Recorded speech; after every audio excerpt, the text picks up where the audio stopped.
शिरोमणि आचार्य गुरुवर श्री विद्यासागर जी महाराज की जय। नवाचार्य श्री समय सागर जी महाराज की जय। अरहम योग प्रणेता पूज्य मुनिषि प्रणम्य सागर जी महाराज की जय। ओम अरहम नमः। स्वाध्याय प्रेमी बंधुओं, प्रातः स्मरणीय जगत पूज्य आचार्य भगवान श्री 108 विद्यासागर जी महाराज के सरस्वती पुत्र अभीष्ट ज्ञानोपयोगी प्राकृत विज्ञ अरहम योग प्रणेता मुनिश्री प्रणम्य सागर जी द्वारा रचित नई खड़ाला का अनूठा स्वाध्याय गुरु आशीर्वाद से सतत जारी है। हमने अब तक 2 ढालों को पूर्ण कर लिया है। प्रथम ढाल में हमने पंच परावर्तन एवं मनुष्य आयु की दुर्लभता का वर्णन जाना और द्वितीय ढाल के माध्यम से सम्यक दर्शन के विशेष गुणों, महिमा और उसकी रक्षा कैसे करे को समझा। अब तृतीय ढाल में हम 14 गुण स्थानों का वर्णन जानेंगे।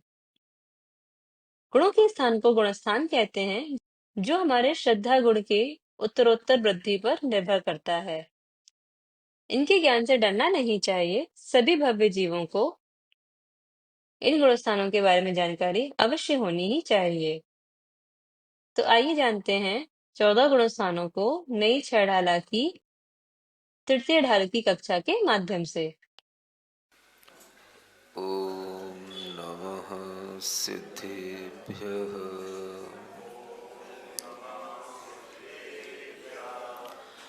ओम नमः सिद्धेभ्यः।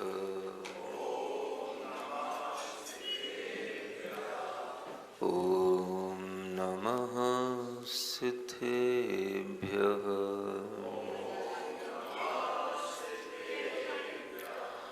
तीन लोक में चार हैं, मंगल शरण व श्रेष्ठ। अरहत सिद्ध व साधुगण, धर्म जैन जग ज्येष्ठ। तीर्थंकर जिन देव की, जिन वाणी को ध्याय। सार्वधर्म संक्षेप से, कहूँ चित्त हुलसाए। देवादिदेव पार्श्वनाथ भगवान की, वर्तमान शासन नायक श्री वर्धमान महावीर भगवान की, परम पूज्य आचार्य गुरुवर श्री विद्यासागर जी महाराज की। होय प्रवृत्ति भी सप्तम में, शुभोपयोगी होते। मध्यम अंतर आत्म भी वे, ध्यान विना विधि खोते। निज आत्म में लीन मुनीश्वर, शुद्धोपयोग लहावे। उत्कट अंतर आत्म होके, स्वानुभूति रस पावे। यह 13वें छंद में मुनि महाराज की ही चर्या का वर्णन किया गया है। कल आपको 12वें छंद के माध्यम से 6वें 7वें गुण स्थान में मुनि महाराज के प्रमाद और अप्रमाद, ये दोनों प्रकार की स्थितियां बनती हैं, इसके बारे में बताया था। प्रमत्त और अप्रमत्त इसी गुणस्थान का नाम इसीलिए आ जाता है क्योंकि जो प्रमाद से सहित हो उसे प्रमत्त कहते हैं और जो प्रमाद से रहित हो उसे अप्रमत्त कहते हैं। यह प्रमत्त और अप्रमत्त दशा गुणस्थान के अनुरूप हर अंतर मुहूर्त में परिवर्तित होती है और यह न चाहते हुए भी यह होना अवश्यम भावी होती है। अवश्यम भावी समझते हैं? अवश्य होने वाली घटना जिसे हम अपने पुरुषार्थ से रोक नहीं सकते, वह अवश्यम भावी घटना कहलाती है। अवश्य ही होने योग्य जो चीज होती है। छठवें सातवें गुण स्थान में आना और जाना, यानी संजुलन कसाई की तीव्रता होना तो छठवां गुण स्थान हो जाना, संजुलन कसाई की मंदता होना तो सप्तम गुण स्थान हो जाना। यह कसाई की तीव्रता और मंदता निरंतर चलती रहती है। जो मुनि महाराज हैं उनके अंदर संजुलन कसाय का यह तीव्र और मंद उदय निरंतर उनके उपयोग को प्रभावित करता रहता है, उनके ज्ञान को प्रभावित करता रहता है। इसी कारण से उनका निरंतर वह छठवां सातवां गुण स्थान बना रहता है। और वह छठवां सातवां गुण स्थान इसी क्रम से बनाए रखने के लिए वह अनेक तरह की जो 28 मूल गुणों संबंधी प्रवृत्तियां हैं वो भी करते हैं, ध्यान आदि के माध्यम से अपनी परमार्थ भावना में लीन भी होते हैं, लेकिन फिर भी वह छठवां सातवां गुण स्थान निरंतर चलता रहता है। आपने कभी पहले जो घड़ियां चलती थीं, इन घड़ियों में तो पता नहीं क्या होता पहले जो हैंड वॉच होते थे उनमें अंदर जब कभी खोल करके देखा जाता था तो उसमें एक स्प्रिंग के साथ में वो घड़ी के अंदर एक डायल होता था, वो घूमता रहता था, यूं यूं यूं यूं घूमता रहता था। समझ आ रहा है?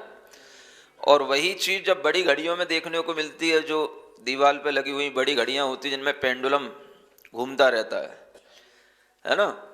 तो वह पेंडुलम एक निश्चित गति से, मान लो नीचे 6 का अंक है तो वो 6 से थोड़ा सा इधर जाएगा, 5 की तरफ, फिर 6 पे आएगा, 7 की तरफ जाएगा, फिर 6 पे आएगा, फिर 5 की तरफ जाएगा। उसका घूमना सिर्फ इतना ही होगा, वो पेंडुलम का हिलना सिर्फ इतना ही होगा। और उसके हिलते रहने से वह घड़ी पूरी चलती रहती है और उसके हिलने से ये सूचक होता है कि वह घड़ी सही चल रही है। तो ये पेंडुलम की तरह ही इस तरह से नीचे ऊपर नीचे ऊपर नीचे ऊपर एक जो है संजुलन कसाई की तीव्रता, फिर सामान्य मंदता, फिर तीव्रता, फिर मंदता, ये क्रम मुनि महाराज के अंदर गुण स्थानों के माध्यम से चलता रहता है। इसी को कहते हैं छठवां सातवां गुण स्थान। और इस छठवें सातवें गुण स्थान में सब तरह से वह मूल गुणों का पालन आदि करते हुए अपने ध्यान आदि की क्रियाएं भी करते हैं, और इसी गुण स्थान में रहते हुए ही उन्हें ऊपर उठना होता है।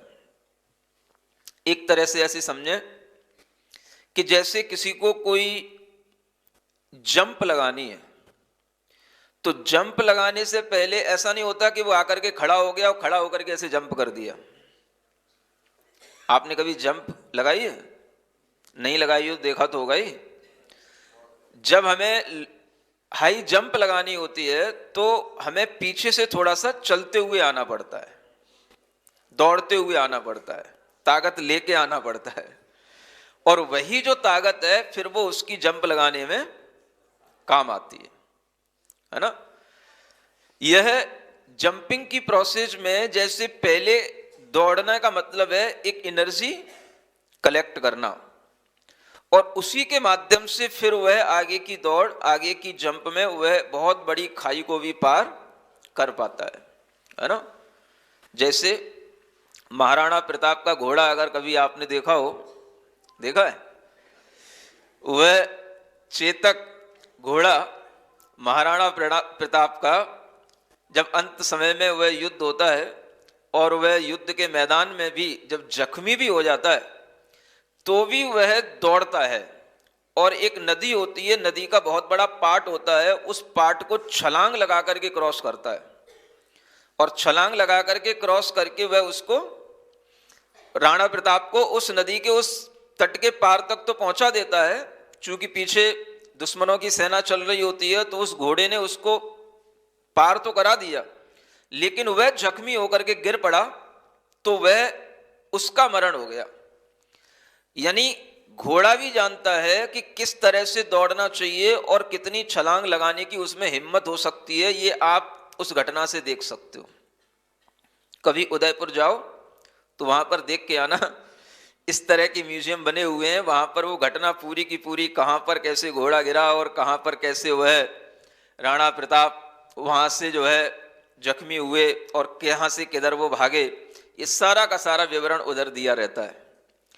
तो कहने का मतलब यह है कि जब हम कोई ऊपर चढ़ते हैं या हम लॉन्ग जंप लेते हैं या हाई जंप लेते हैं तो हमें पहले कुछ एनर्जी कलेक्ट करनी पड़ती है। उस एनर्जी के लिए ही यह प्रोसेस होता है। छठवां सातवां गुणस्थान, ये हर मुनि महाराज के जीवन में आने वाली अवश्यम भावी घटना है। आप समझ में आया? मतलब क्या हुआ? चाहे वो चतुर्थ काल के मुनि महाराज हों, चाहे पंचम काल के मुनि महाराज हों, सबके जीवन में यह प्रक्रिया आएगी। सातवां गुणस्थान प्राप्त तो होगा। जब भी मुनि महाराज बनते हैं तो डायरेक्ट सबसे पहले सातवां गुणस्थान आता है, पहले अप्रमत्त दशा आती है। सुन रहे हो? हाँ, उसके बाद में प्रमाद दशा आती है। इसलिए कहा जाता है जब कोई मुनि दीक्षा होती है, वो अनुभूति आपको नहीं हो सकती। जब मुनि दीक्षा होती है तो उस समय पर मुनि बनने के उस क्षण में जो अप्रमत्त भाव की अनुभूति होती है, जो उस समय पर वह अप्रमत्त दशा आती है, जो वह सप्तम गुणस्थान में आरोहण होता है, वह अनुभूति अपने जीवन की सबसे अद्भुत अनुभूति होती है। उसी अनुभूति के उपरांत फिर वह अगर कभी छठवें गुणस्थान में आ भी जाता है तो उसी अनुभूति को प्राप्त करने के लिए वह पुनः अप्रमत्त दशा के माध्यम से वह सप्तम गुणस्थान को प्राप्त होता है। सबसे पहले जब भी कोई जीव मुनि पद को धारण करता है तो उसे सप्तम गुणस्थान होता है। छठवां तो गिरने के बाद होगा और फिर छठवां सातवां क्रम चलने लग जाएगा। चौथे गुणस्थान से चाहे वो तीर्थंकरी क्यों ना हो, अगर वह चौथे गुणस्थान में है, पंचम गुणस्थान वाले तीर्थंकर माने जाते हैं क्योंकि वो देश व्रत जैसे अपना जीवन जीते हैं, तो वह भी जब मुनि दीक्षा लेते हैं तो पंचम गुणस्थान से भी डायरेक्ट पहले सातवां होता है। कोई चौथे से भी अगर डायरेक्ट मुनि दीक्षा लेगा तो उसके अंदर भी पहले सातवां गुणस्थान ही आएगा, चौथे से छठवां नहीं होता। यह आपको पहले भी कहा था। इसका मतलब क्या है? पहले अप्रमत्त भाव की अनुभूति होती है, सप्तम गुणस्थान में आरोहण होता है और फिर वह प्रमाद की कारण से वह छठवें गुणस्थान में आना होता है। इस तरह की यह छठवें सातवें गुणस्थान की प्रक्रिया चाहे तीर्थंकरी क्यों ना हो उनके भी अंदर चलेगी, हजारों बार ये होता है। उसके बिना कभी भी आठवें गुणस्थान में आरोहण नहीं हो सकता, कभी भी अष्टम आदि गुणस्थान में पहुंच नहीं सकते। ये ऊपर नीचे करके ही कहां पहुंचते हैं? आठवें गुणस्थान तक पहुंचते हैं। वर्तमान में पंचम काल जरूर है, लेकिन इस पंचम काल में भी इस छठवें सातवें गुणस्थान तक की ऊंचाइयां आत्मा के अंदर प्राप्त की जा सकती हैं। इनमें किसी तरह का कोई काल दोष नहीं है। सप्तम गुणस्थान आज भी बनता है। सप्तम के आगे के गुणस्थान ये पंचम काल में नहीं बनते, ये उस काल में बनेंगे जब वज्र वृषभ नाराज जैसे उत्कृष्ट सेनन हो, चतुर्थ काल हो। उस समय पर वह यह उत्कृष्ट सेननों के साथ में उपसम श्रेणी या छपक श्रेणी के ऊपर गति होती है, तब वह आगे के गुणस्थान बनते हैं। इसलिए ऊपर के गुणस्थानों में जाने के लिए तीर्थंकर भी क्यों ना हो, उन्हें पहले छठवें सातवें गुणस्थान में हजारों बार आना और जाना करना होता है। एक दो सैकड़ों बार नहीं, कितनी बार? हजारों बार। आप लोग कहते हो भरत चक्रवर्ती केस लॉन्च करते करते केवल ज्ञान को प्राप्त हो गए। लोग ऐसा बोलते हैं, है ना? सुना भी होगा, सबने सुना है। भरत चक्रवर्ती इतनी जल्दी एक लघु अंतर मुहूर्त में ही केवल ज्ञान को प्राप्त हो गए, दीक्षा लेते ही केवल ज्ञान को प्राप्त हो गए। और किसी ने तो अति ही कर डाली, जब केस लॉन्च कर रहे हैं तभी दीक्षा हुई कहां? तो केसलौच करते करते ही केवल ज्ञान को प्राप्त हो गए, माने उन्हें इतनी जल्दी कराना है कि ये भाषा जो है इतनी जल्दी बन गई कि वह केसलौच भी नहीं कर पाए और उन्हें केवल ज्ञान को प्राप्ति हो गई। ये भक्तों की थोड़ी अति है। सुन रहे हो? भरत चक्रवर्ती को मानने वाला एक विशेष भक्त समुदाय अलग रहता है, जो हमेशा भरत चक्रवर्ती का ही उदाहरण दिया करते हैं। भैया घर में रह करके वैरागी रहो, कैसे रहो? तो भरत चक्रवर्ती की तरह रहो। एक उदाहरण उनके मुंह पे फिक्स होता है। कैसा उदाहरण है? तो उनके लिए बस एक सुनाया जाता है, उनके लिए ज्ञान में रहता है।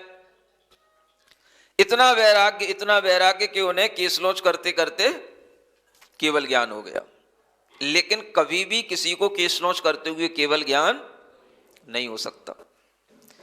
केसलोच करने के उपरांत जब वह सर्व परिग्रह का त्याग करके अपने अंदर महाव्रतों का संकल्प धारण करेंगे, उस समय पर उनके अंदर भी अंतर मुहूर्त का यह हजारों बार प्रमत्त अप्रमत्त गुणस्थान होगा। उसके बाद ही वो ऊपर के गुणस्थान उन्हें प्राप्त होंगे, और उसमें भी वह कई अंतर मुहूर्त लग जाएंगे, लेकिन वो सब मिला करके भी एक अंतर मुहूर्त ही होता है। केवल ज्ञान प्राप्ति अंतर मुहूर्त में तो हो सकती है, लेकिन वह अंतर मुहूर्त कभी भी छठवें सातवें गुणस्थानों में हजारों बार घूमे बिना नहीं आ सकता।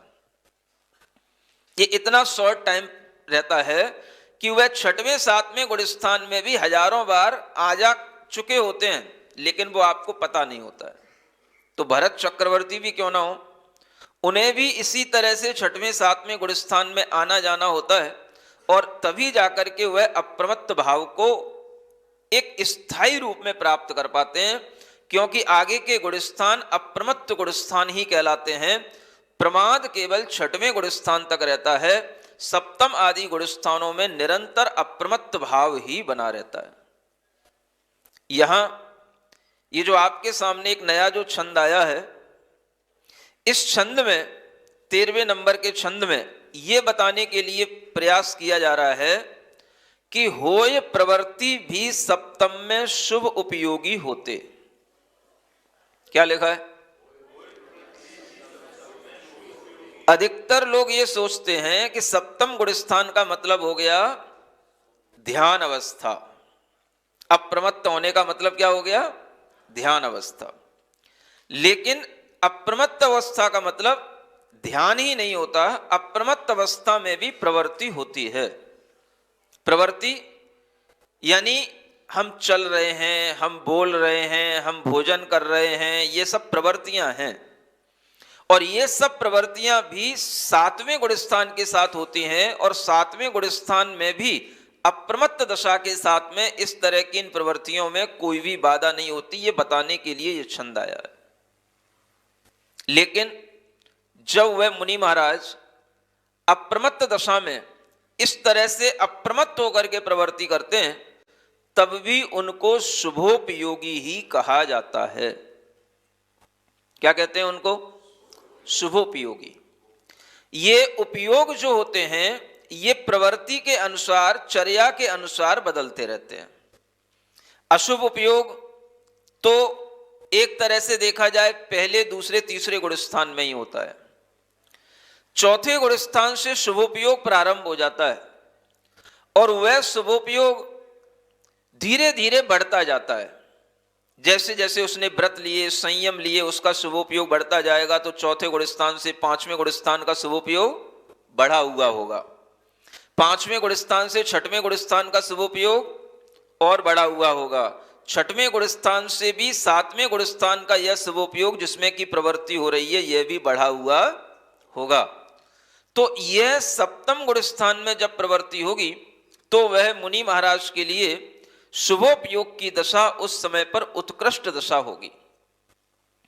लेकिन उन्हें अंतरात्मा जो जगन्य, मध्यम और उत्कृष्ट कहा जाता है, तो वह अंतरात्मा उस समय पर वह मध्यम अंतरात्मा होंगे, और उस समय पर उनके लिए यह मध्यम अंतर आत्म भी वे ध्यान बिना विदिक होते। यानी वह मध्यम अंतर आत्मा है, ध्यान के बिना है। क्योंकि प्रवृत्ति हो रही है तो उस समय पर वो ध्यान नहीं। कौन सा ध्यान? जो आंख बंद करके आत्मा का ध्यान होता है वो ध्यान नहीं है। लेकिन ध्यान किस चीज का है?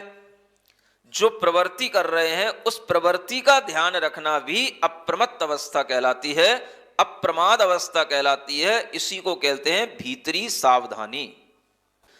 कोई भी क्रिया आप कर रहे हो, वह क्रिया आप सावधानी पूर्वक जो शास्त्रों के अनुसार कही गई है उसी के अनुसार कर रहे हो, तो वह भी आपकी अप्रमत्त दशा है। और उस अप्रमत्त दशा के साथ भी होने वाली वो क्रिया अप्रमत्त क्रिया के नाम से कही जाएगी। उस समय पर परिणामों में उत्कृष्ट शुभोपयोग रहेगा। अंतरात्मा की दशा मध्यम होगी, लेकिन उस समय पर भी वह विधि निर्जर को खोते, यानी वह उस समय पर भी असंख्यात गुणी कर्म की निर्जरा करते रहते हैं। प्रवृत्तियों में सावधानी होना यह अप्रमत्त दशा का भाव होता है। जब मुनि महाराज चलते हैं तो चलते हुए आप भी चलते हैं और मुनि महाराज भी चलते हैं। दोनों की प्रवृत्ति में कुछ अंतर होता है। आप भी मुनि महाराज के साथ चलते हैं, लेकिन मुनि महाराज चलते हुए भी प्रमत्त अप्रमत्त गुण स्थान में कैसे चलते हैं,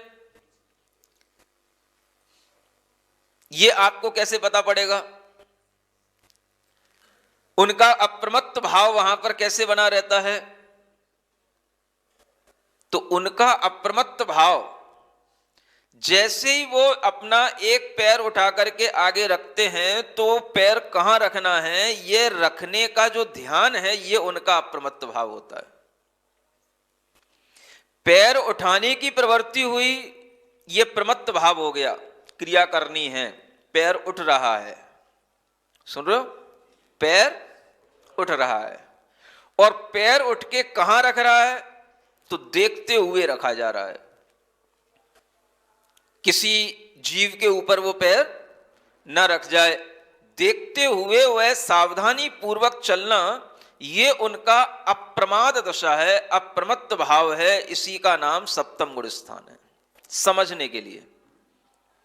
और जो देख करके वह चल रहे हैं, ये जो प्रवृत्ति है, तो इसमें अप्रमत्त भाव भी आ गया। और जो प्रवृत्ति है, वह क्रिया जो हो रही है, वो प्रमाद के साथ इसलिए होगी क्योंकि चलना है। तो चलने की क्रिया उन्होंने अपना आत्म ध्यान छोड़ करके या चलने की क्रिया प्रारंभ की, माने वह अपने अप्रमत्त भाव को छोड़ करके प्रमाद भाव में आकर के चलने की क्रिया करना शुरू किए। तो ये चलने की क्रिया होना, ये क्रिया का प्रारंभ होना, ये हम प्रमाद का सूचक कह सकते हैं। लेकिन वह क्रिया सावधानी पूर्वक होना, ये अप्रमाद का सूचक है। पैर उठना, ये प्रमत्त गुण स्थान हो गया, छठवां। और पैर सावधानी पूर्वक रखना, ये सातवां गुण स्थान हो गया। मोटे तौर से समझने के लिए, भीतर के गुण स्थान तो देखे नहीं जा सकते, लेकिन क्रियाओं के अनुसार वह भाव कैसे समझे जाएं, तो उसको समझने के लिए इस तरह से समझा जा सकता है। इसीलिए श्रावकों के लिए भी कहा जाता है सावधानी पूर्वक प्रवृत्ति किया करो। इसी को समिति कहते हैं। सावधानी पूर्वक प्रवृत्ति करने का नाम क्या है? समिति। ईर्या समिति का मतलब गमन करने में सावधानी पूर्वक प्रवृत्ति होना, इसका नाम है ईर्या समिति। भाषा समिति का मतलब बोलने में सावधानी पूर्वक बोलना, इसका नाम क्या है? भाषा समिति। ऐषणा समिति माने भोजन करने में सावधानी पूर्वक भोजन करना, इसका नाम क्या है? ऐषणा समिति। हर तरह की इन समितियों में जो 5 प्रकार की समितियां होती हैं, उन सब में सावधानी साथ में जुड़ी हुई है, जो मुनि महाराज के सप्तम गुण स्थान को बताने वाली है। कभी भी प्रवृत्तियां होंगी, प्रवृत्तियों के बिना रहा नहीं जा सकता, और प्रवृत्तियां होते हुए इस तरह की सावधानी के साथ प्रवृत्ति करना, यही उनके अंतरंग का भाव लिंग कहलाता है। 6वें 7वें गुण स्थान में निरंतर प्रवृत्ति होना भी भाव लिंग को बनाए रखता है। यह सावधानी के साथ की जाने वाली क्रियाएं होती हैं। और इसी को अगर श्रावक भी देख करके करता है, इन्हीं क्रियाओं से अगर श्रावक भी शिक्षा लेता है, तो उस अप्रमत्त भाव से श्रावक भी अपने अंदर जो कसाय भाव की तीव्रता से अधिक पाप का बंध होता है, उस पाप के बंध में कमी कर सकता है और कर लेता है। चलते तो आप भी हो, बोलते तो आप भी हो, खाते पीते तो आप भी हो, लेकिन कोई भी काम सावधानी पूर्वक नहीं होता। क्या खाना, देख करके खाना, जो चीज ले रहे हैं वो चीज शुद्ध है कि नहीं है, इस तरह का विचार पूर्वक भोजन करना, अगर ये भी आपके लिए होगा तो आपकी सावधानी के कारण से आपको उस समय पर शुभोपयोग अच्छा बनेगा, आपके लिए पुण्य का बंध होगा और पाप क्रिया के बंध से आप बच जाओ। चल रहे हैं, चलते हुए भी अगर सावधानी रहती है तो वे देख करके चलते हुए भी आपके मन में भाव आ जाए कि हम चल रहे हैं, जीव हिंसा ना हो जाए। अगर ये भाव आपके अंदर आ जाता है तो चलने की क्रिया से होने वाले पाप बंध से आप बच सकते हैं। क्रिया में पाप का बंध होगा, लेकिन उस क्रिया में होने वाले पाप बंध से आप बच जाएंगे कब? जब आपके अंदर सावधानी का भाव हो। अगर आप अपने अंदर इस तरह का सावधानी का भाव ले आए, चलते हुए जीव हिंसा ना हो जाए, बोलते हुए भी किसी को बुरा ना लग जाए, खाते हुए भी कुछ बुरा खाने में ना आ जाए, कोई चीजें उठाते रखते हुए भी किसी जीव का वध न हो जाए, ये सब अगर ध्यान आप रख सकते हो तो आपकी इन क्रियाओं के माध्यम से भी आप अपने पाप बंध से बच सकते हो। आसान है, कठिन कुछ नहीं है। और ये आसान अगर अपनी चीजें पहले से ही प्रैक्टिस में आ जाती हैं तो बाद में कभी ना कभी आपके मन में अगर कभी कुछ क्षुल्लक बनने का भाव कभी बुढ़ापे में तो आ ही सकता है, कभी ना कभी नहीं आ सकता। आजकल आचार्य महाराज ने साधिकाओं के भी आश्रम खुलवा रखे हैं स्त्रियों के लिए, तो उनके अंदर भी भाव बन सकता है कि भाई हम अपने जीवन को अंत समय में कैसे गुजारें। अंत समय में जीवन निकालने के लिए ऐसे स्थानों पर अपना जीवन निकालने के लिए पहुंचो, एक दूसरे के वहां पर आपके लिए सहयोगी बनेंगे, वहां पर आपको व्रत आदि करने का भी एक वातावरण मिलेगा और उसके माध्यम से आपका जीवन अंततः जो शांति पूर्वक होना चाहिए, धर्म ध्यान पूर्वक जो एक मरण की प्रक्रिया होनी चाहिए, वो वहां पर आपके लिए उपलब्ध हो सकेगी। ऐसे आश्रमों में पहुंचो। पुरुषों के लिए भी आश्रम खुले हुए हैं, नेमावर आदि जगहों पर, समझ आ रहा है? तिलवारा में देखो क्षुल्लक जी दीक्षा लेकर के रह ही रहे हैं। तो इस तरह की अगर विचारधारा भीतर होगी तो ये सब आपके लिए दीक्षा के उपरांत ये सब आपके लिए बड़ा आनंद देने वाला होगा और आपको इसमें कोई कठिनाई नहीं लगेगी, क्योंकि आपका अभ्यास पहले से है। एक श्रावक भी इस तरह के छोटे छोटे अभ्यास पहले से कर सकता है। पाप से बचने का अगर भय हो तो ये अभ्यास आएगा। सम्यक दृष्टि जीव के अंदर जब संवेग भाव बताया था तो संवेग भाव के दो अर्थ बताए थे, एक तो धर्म और धर्म के फल में प्रीति होना, और दूसरा संवेग का मतलब होता है पाप से डरना, संसार से भय उत्पन्न होना। तो अगर आपके अंदर पाप से डर होगा तो आप सोचोगे कि भाई पाप का बंध ना हो तो क्या करें। कई लोग पूछते हैं महाराज अब काम तो करना पड़ेगा, घर गृहस्थी के सब काम करने ही होते हैं, पाप का बंध ना हो क्या करें। तो आप सावधानी पूर्वक हर काम करो, विचार पूर्वक हर काम करो। आप ये सोच करके काम करो कि हम ये जो कार्य कर रहे हैं इससे कोई हिंसा तो नहीं हो रही है, और अगर हो रही है तो हम उसके लिए बाद में फिर से कोई प्रायश्चित कर सकें, पश्चाताप कर सकें, अपने अंदर एक प्रतिक्रमण का भाव लाएं। इस तरीके का अगर आपके अंदर विचार चलता रहेगा तो आपके अंदर होने वाले पाप बंध में कमी आती चली जाएगी, आपके परिणाम शुभ होंगे, तो शुभ कर्मों के बंध से शुभ ही कर्मों का उदय होगा, जो आपके जीवन में शुभ ही घटित होगा। यह कर्म का सिद्धांत है। आप जिस समय पर जैसा कर्म बंद करेंगे उसी तरह के कर्म फल आपके लिए उदय को प्राप्त होंगे। तो अगर आप शुभ भाव बना करके रखेंगे तो जो आपके अंदर अशुभ कर्मों का उदय आ रहा है वो बच जाएगा। उसके फल से जो आपको नुकसान होना है उससे आप अपने आप को बचा ले जाओगे। परिणाम कैसे रखना चाहिए? शुभ, पुण्यमय परिणाम, शुभ परिणाम। देव शास्त्र गुरु का हर समय पर अगर हम ध्यान नहीं कर सकते कोई बात नहीं, लेकिन गुरु की कोई ना कोई बात को मान करके, जिनवाणी की कोई ना कोई बात को मान करके तो हम अपने जीवन में उसका कुछ ना कुछ आचरण कर सकते हैं, कुछ तो कर सकते हैं। हम मान लो चल रहे हैं, देखते हुए चल सकते हैं, जितना संभव है उतना ही सही।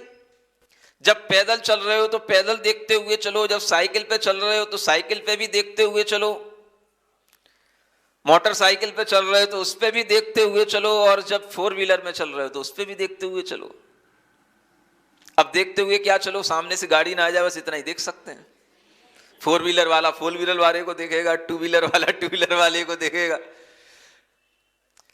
अगर थोड़ी सी भी सावधानी इस तरह की बनी रहे कि कहीं कोई बहुत जीवों का झुंड तो नहीं, कहीं कोई जीवों की हिंसा का कोई बहुत बड़ा कार्य तो हमारी गाड़ियों से नहीं, ऐसा भी अगर आपके मन में कहीं कोई विचार भी चलता रहेगा तो भी आपके पाप बंध में कमी बनी रहेगी। विचार तो करो कम से कम।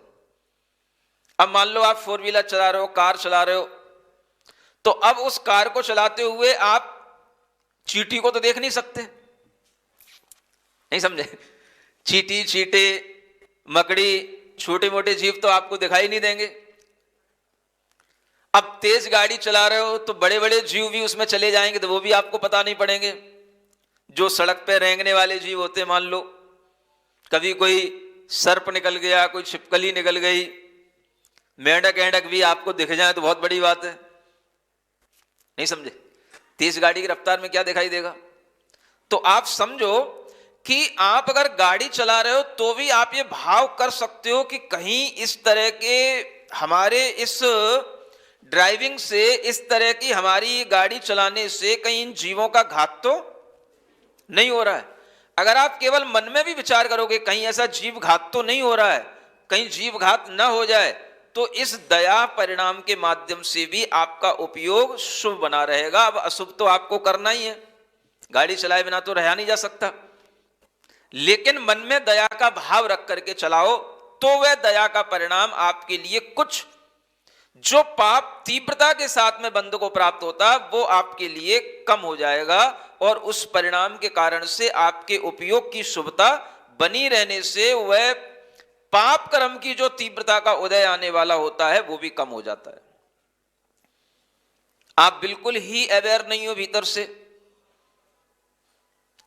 स्पीड अपने हाथ में है, गाड़ी अपने हाथ में है, मन चाहे तरीके से अपन उसको चला रहे हैं, तो ऐसी स्थिति में आपके लिए वह जब कभी कोई घटना हो जाती है तो वो घटना भी आपके इसी पाप कर्म के फल से हो जाती है कि आपने कभी किसी की कोई परवाह नहीं की। अब आपकी कौन परवाह करे? आप भी जाओ, कहां जाओ? दुनिया छोड़ के जाओ। अब दुनिया छोड़ के तो क्या जाओगे?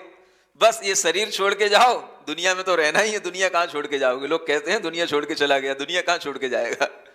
दुनिया छोड़ के जाने वाले तो केवल सिद्ध भगवान होते हैं। सिरिजिणवाणी जग कल्याणी जग जन मदतम मोहरी जणमण हारी गढ़हर हारी जम जरा भव रोग हरि तिथ्य राणम दिव्य झुणिम जो पड़ई सुणई मय्ये धारई राणम सौख मणंतम धर्य सासद मोक्ष पदम पावई। सासद मोक्ष पदम पावई। नई चढ़ डाला आज का सवाल प्रतियोगिता में आप सभी का स्वागत है। आज का सवाल है, मुनि महाराज के कौन सी कसाई का उदय रहता है? अनंतानुबंधी, अपत्याख्यान, प्रत्याख्यान या संजलन? कल के सवाल का सही उत्तर है वसुभूति। आप अपना जवाब हमें कल शाम 5 बजे तक भेजें। 3 भाग्यशाली विजेताओं को मिलेंगे आकर्षक उपहार। अपना जवाब भेजने के लिए लिंक पर जाएं या क्यूआर कोड स्कैन करें। ओम अरहम नमः।